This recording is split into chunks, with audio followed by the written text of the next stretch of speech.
you mentioned how President Trump and President Obama ran as not militaristic or maybe non-interventionist candidates, and an independent journalist, Sam Husseini, has spoken about this subject, and I remember he argued that all three previous presidents did that, including Bush. Well, that's true that Bush, before 9/11, really, spoke against nation building and seemed to be appealing to those who thought that Clinton-era interventionism had itself gone too far. It's important to note that Obama, really played a kind of double game. He officially said he was against dumb wars, and he actually spoke about the importance of the kind of counterterrorism with special forces and new military hardware, later drones in Badlands were going to be. Trump certainly wasn't a pacifist, and he inveighed against some wars, but not against militarism. And so I'm not suggesting it's a clean picture. I'm suggesting that there was legitimation for all three of these presidential candidates in giving the impression that they cared about restraint, and in particular, restraining prior excess. All three did that in their campaigns. And, my comment is that part of it was rhetorical, but part of it was also that they were disciplined by the larger forces in Washington and, more generally, to the extent they did care about restraint. It's not clear that they had the power to follow through. When discussing the way to conduct a war humanely, do you question the right of, in this case, the US government to conduct a war, whether traditional or counterinsurgency war at all in the first place?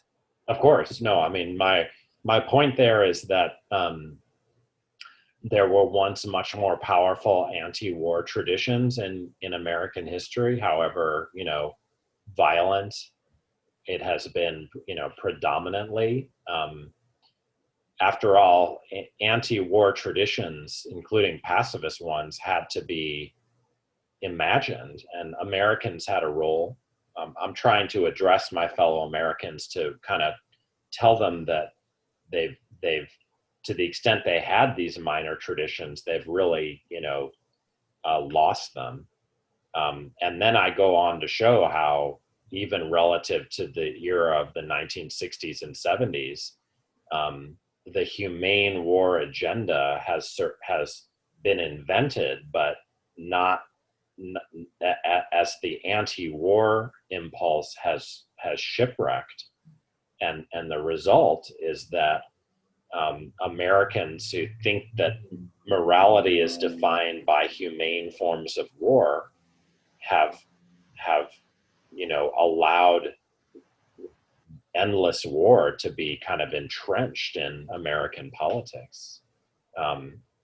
So it's not to say that it won't require non-Americans to stop America. I think it mainly will, but it's a book that it shows that at least there's something to go on in Americans' history itself for those who want to restrain these ongoing this ongoing belligerency, however humane it becomes.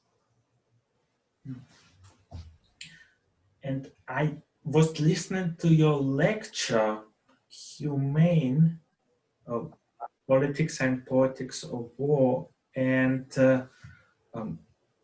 I had the impression that you skipped over the protests against the invasion of Iraq on February 15th when you talked about the peace movement. Is it No, correct, and why? well, maybe in that lecture I did. There's no doubt that was the most, you know, in by some measures, the biggest day of anti-war energy in world history, just measured by the numbers of people involved. But uh, as Andrew Basovich comments in one of his recent books, the response to American elites to that day was to ignore it. And I don't think it's fair to say that that day was representative of the incidence or prominence of anti-war activism generally after September 11th. Um, and if we compare the overall situation to the Vietnam era, or indeed the run up to World War II, or American entry in World War One, there's been almost no anti-war politics in recent American history. So it's a loss, and once again, that example you cite is real, but it could be an exception that proves a rule.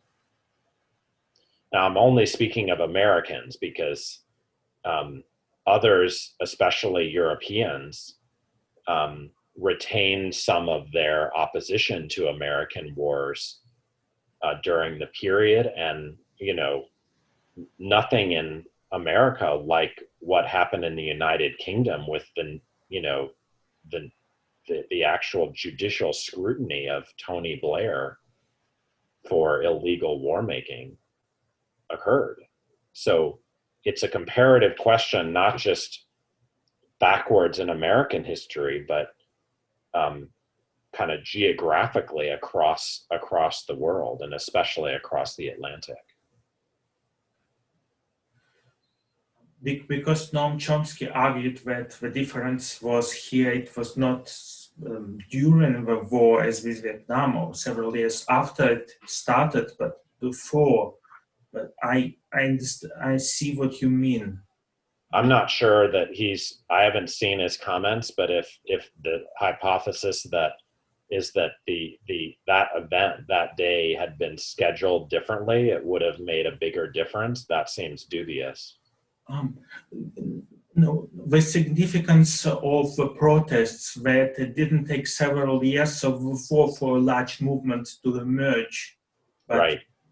Well, that's right. And my hypothesis is that one reason is the humanization of the hostilities. So Americans had a torture debate instead of a war debate, and eventually they were told to concern themselves with how many civilians died collaterally, not whether drones were being used.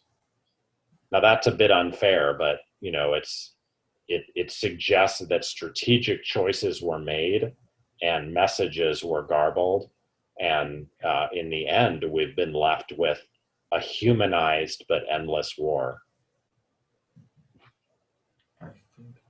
I think well, sadly, but it's an enormous public relations achievement.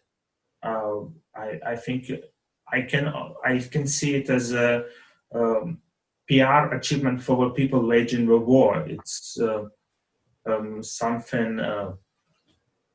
Well, I would put it differently, because I think some of those involved really did believe it was important to make the war more humane. And my chapter in the book on Obama shows how much he struggled with the potential consequences of doing so, notably when he had a kind of public incident in which Medea Benjamin of Code Pink attacked him in a public speech. And he ruminated about kind of the ethical propriety of humane war. And it was an amazing, I think, thing that you can never imagine Bush or Trump doing. But the results were, I think, very scary. And so ethics can also lead us astray, not just take us in the right direction. Thank You you know, very much for this interview, Professor Moyn. thank you. It was a pleasure to talk to you. Good luck.